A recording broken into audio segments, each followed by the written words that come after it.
Graham, the best part of 40 years in professional football, you must have seen an incredible advancement in training methods and training aids during that time.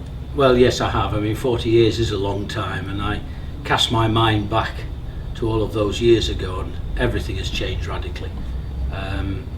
In my very early days as a player, the first thing you did, you got in early so that you could get the kit, because it had all been left on the floor from the previous day's training. So you got to try to get the kit that was the least dirty. So even that, and that was the start. But you know, everybody was looking at things at that time, and there were not the training facilities about, and so there was a lot of running work, a lot of long distance running work involved in the training, particularly in pre-season, where players would come back considerably overweight in those days. I mean, that was it, the culture. It was a game. It was not really a profession. It was a game that you were playing for a living, and not as a profession. And so there were a lot of changes. There were always though people about who were thinking ahead, trying to put things in. I remember at Grimsby Town, my first club, we had a trainer there called George Higgins, and he was beginning to introduce us to weight training, and that was just unheard of at those times. I think now when we look in the modern era, I mean, managers now, many of them can use a laptop, can't they? I mean, that would presumably have been a bit beyond you a few years ago. I think really that the question to that for most people all those years, well, what is a laptop? Do you know what I mean? But that is part of the advance of everything. You have to adapt to change. If you don't adapt to change, you die. And by that I don't mean physically. You don't stay in the business. And life is changing around us all of the time. And football is no different than that. And we see the massive change that has taken on, certainly since the advent of the Premiership, and everybody talks about it.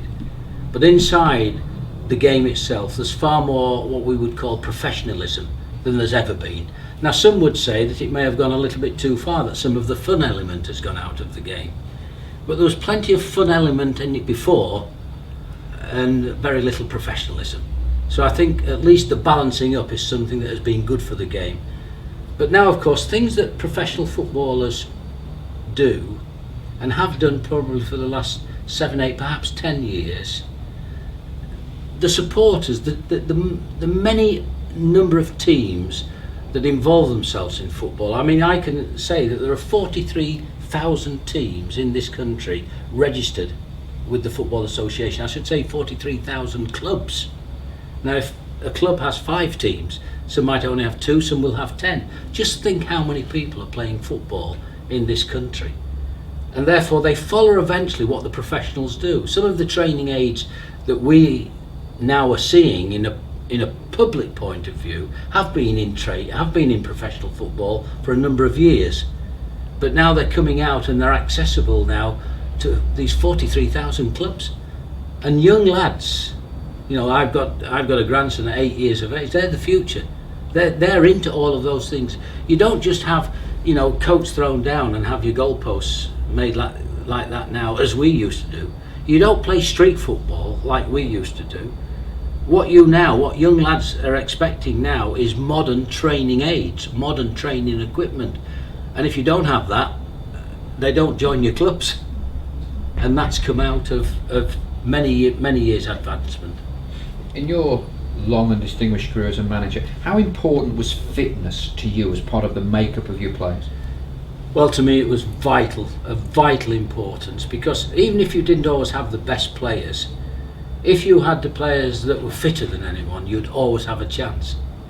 Because it wasn't as if you've got bad players, but you may not have the best ones.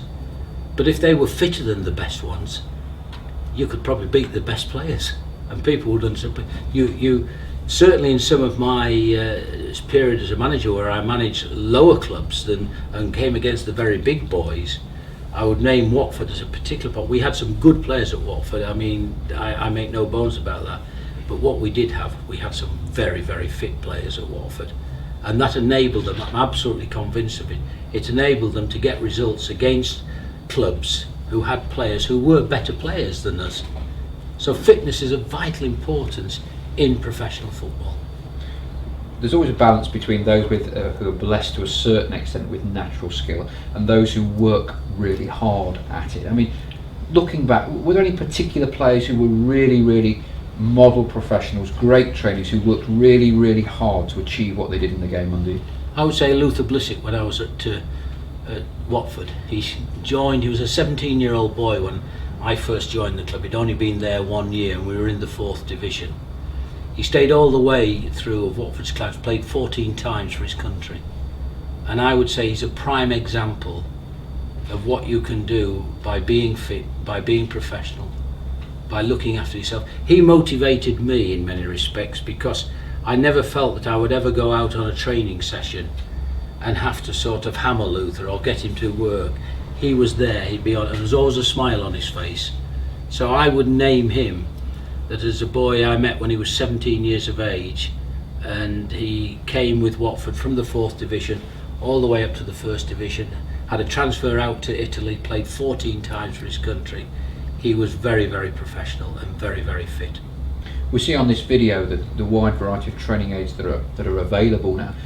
Do these aids actually make training, you think, more enjoyable and help capture a player's attention span? Well, I think they do, because you mentioned attention span there, and that is one of the things, not about players, it's about pretty well everybody. And it may be because, you know, now with everything that we have available, we almost want it yesterday, you know, never mind about tomorrow. And therefore attention span is very important. And what you do have with these training aids and training equipment, I think they hold the attention span of the player. And the thing is that you're now doing, you can tell the players that what you are doing, the type of running and physical work they're doing, you're trying to replicate some of that in their training. For instance, a professional footballer, I would guess, very rarely, if ever, runs more than 5 yards in a straight line during a game. And 5 yards might be more of that. So he's either jumping to head a ball, dribbling the ball to get away from people, being knocked down, having to get your body up off the ground. So moving your body weight is of vital importance.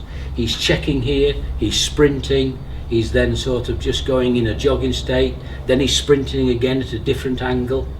Now that's the kind of fitness work you have to do. We never used to do that. We were beginning to come into it as all things improve, but basically there was a lot of sort of long running involved in preparing our endurance fitness. But in terms of getting the speed endurance that players now have, it's all to do with the modern training aids that are available to them as things change. And as I said earlier, you've always got to be ready for change. Life is changing all the time. All of your careers are always what I call in transition. You're not aware things are changing round about you. Even if you're not changing, believe me, things are changing round about you. And it's when you get to about 70 that you realise it's too late, you've missed it. How much more capacity do you think there is for more a scientific approach to professional sport? I think that sports science will play an even bigger part than it's playing now as professional football advances. The money that is involved in football, in professional football, we all talk about it. That in itself means that in fact the rewards will get higher, I think. I don't think they'll get lower. And because of that, then people will want to win them, and they'll realise that only the best win them. And not just the best by their actual ability on the ball, but by their fitness, which will then give them their ability to show their techniques and to show how good they are. And so I think sports science is already playing. In the last 10 years it's made a massive improvement, but I think we see even more of a involvement of sports science and the use of sports science in professional football. Is it fair to say, Graham, that we talk about the professional and the elite sportsman deriving benefit from this range of training aids, but is it also true to say that the precision training range benefits young footballers playing in junior teams, the parks footballer? You don't have to be an elite athlete to take genuine benefit and advantage from using this range of training aids. I think you're absolutely right in what you say there. The thing is that a lot of these aids, not all of them, but a lot of these aids have been around in professional football for at least 10 years now. And that's what takes the time for it though to come out to, if you, let's call, say parks football or parks footballers. But this is what I call the broad base of football. This is what the game is about. And we ignore these people at our peril. We've no right to ignore them anyhow, because we all start there. We talk about professional footballers, yes, but where did those professional footballers start? Where did David Beckham start? He started in Parks Football. He started with the junior side. Now what has happened as things have moved on and things have changed, these training aids are not now only available to, let's say, the amateur player, if that's probably a more polite way of describing Parks players, but they should be available to them, but they need them, they want them. You know, it's all right as professional people sitting and say, we're professional footballers, we know this and we do this and we do that and we don't care anything about, you know, those people. That's the wrong attitude to take. Because as I say, that's where we started. So these people have every right to have these things, these aids available to them. And I can't see any reason why it will not improve them. Once again, it all depends how much they want to improve to actually increase their enjoyment of the game. As a professional, you do enjoy the game, but it's a living for you. And so it becomes much more serious. You depend upon your success in the game for your standard of living. But they get more enjoyment from being able to play the game better. And they can play the game better if they're fitter. And in the general way of things, for people's general health, that's got to be an improvement for them as well. So, you know, I'm not here to promote these training aids for professional footballers. I'm here to tell anyone that wants to use them, they will make you fitter. They will make you also technically better at your game, because your fitness levels will be better. And so your actual ability to play the game will increase. And irrespective of talent for football or talent for any other professional sport, it's got to be good, hasn't it? Anything that encourages young people to get outdoors and take part in physical exercise.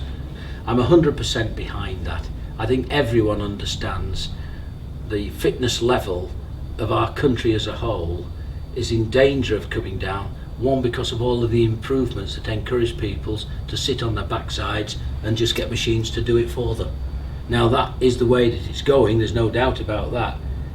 But in fact, if we remain sat in our chairs, we do that at our peril. So I'm all for people having something to encourage them to come out and take part in sporting activities of any kind. So, and undoubtedly these aids, as we mentioned, not only do they improve attention spans for professional athletes, but by encouraging young people to take part in physical exercise, gets them out of the house, a healthier lifestyle. I would say that's a certainty. I don't think there's an argument there at all. Of course they do. And the other thing about them, I also think they bring enjoyment to the training sessions. I think there's something, we've talked about attention span, we've talked about a number of things, but I think I think it makes them more enjoyable. And I think that can only be a good thing as well, because, you know, for me, you should play football with a smile on your face. And if you're training with a smile on your face, there's a good chance you'll play with a smile on your face. Graham, enjoyed the talk. Thanks very much indeed. Thanks a lot, Paul.